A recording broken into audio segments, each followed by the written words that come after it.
সেই পুরুষ বুদ্ধিমান যে বাইরে আড্ডা দিয়ে সময় নষ্ট না করে নিজের স্ত্রীর সাথে গল্প করে, খুনসুটি করে। এতে যেমন তাদের নিজেদের মধ্যে ভালোবাসা বৃদ্ধি পায়, তেমনি সৃষ্টিকর্তাও খুশি হন। এখনকার স্বামীরা তো দেখে শুধু মোবাইলেই ব্যস্ত থাকে, কোথায় বউ কোথায় কি।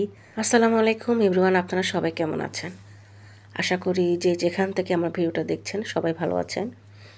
আর যারা ভিডিওটা দেখবেন একটু ধৈর্য সহকারে পুরো ভিডিওটা দেখবেন। তো আজকে ব্রয়লার মুরগি রান্না করব। প্রথমেই কিন্তু আমি গোটা মশলা দিয়ে দিয়েছিলাম, তারপর আমি পেঁয়াজগুলো দিয়ে দিলাম। তো যেদিন মুরগি মাংস না থাকে সেদিন তো স্বামী সন্তান কেউই পেট ভরে ভাত খেতে পারে না। তো কী আর করার, 2 দিন পর পর মুরগি রান্না করতে হয় আর আপনাদের সাথে শেয়ার করতে হয়। তো কী আর করার, আমি যেগুলো খাই এগুলো কিন্তু ওনারা খায় না। তো আমার পেঁয়াজটা একটু বাদামি হয়ে আসলে আমি সব মশলা এখন দিয়ে দিব। তো আজকে আমি বাটির মধ্যে সব মশলা একসাথে নিয়ে নিয়েছি। তো বাহির থেকে আসলে রান্না করতে আসলে সব কিছু আনাটা একটু কষ্টের ব্যাপার। তো সেই জন্য আজকে আমি সব মশলা একসাথে নিয়ে ব্যাটার করে তো আমি যে দিয়ে দিলাম। তো যেদিন রান্নার ভেজালটা কম থাকে সেদিন আমি এভাবেই বসিয়ে দিই, কারণ এই হলুদ মরিচ এগুলো টানাটানি করতে কিন্তু অনেকটা সময় লাগে।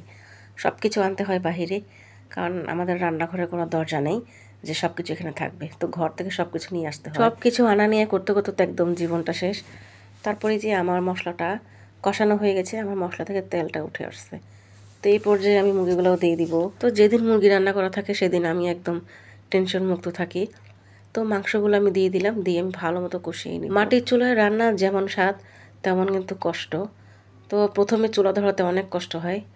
তো যারা রান্না করে তারাই জানে মাটির চুলা ধরাতে কতটা কষ্ট। এইদিকে আমার ময়না পাখিটা কাজ করতেছে, ওর বাবা ছাদ থেকে এই যে লাকড়িগুলো দিচ্ছে কয়েকটা, গরম গরম এগুলো দিয়ে রান্না করব, এগুলো খুব সুন্দর জ্বলবে।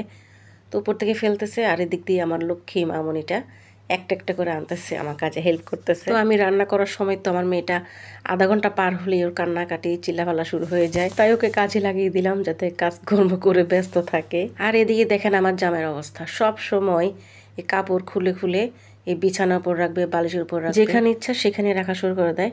তো কি আর বলবো, চিল্লাপাল্লা করতে করতে তার ভালো লাগে না। তো বিছানাটাকে আমি পরিষ্কার করব।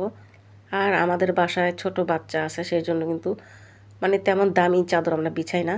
তো এই যে আমার মেয়েটা তো যখনই খাওয়া দাওয়া করে পুরো বিছানা একদম নষ্ট করে ফেলে, সেই জন্য দামি চাদর বিছাই না। তো সারাদিন তো বিছানা ঝাড়তে ঝাড়তেই আমি শেষ।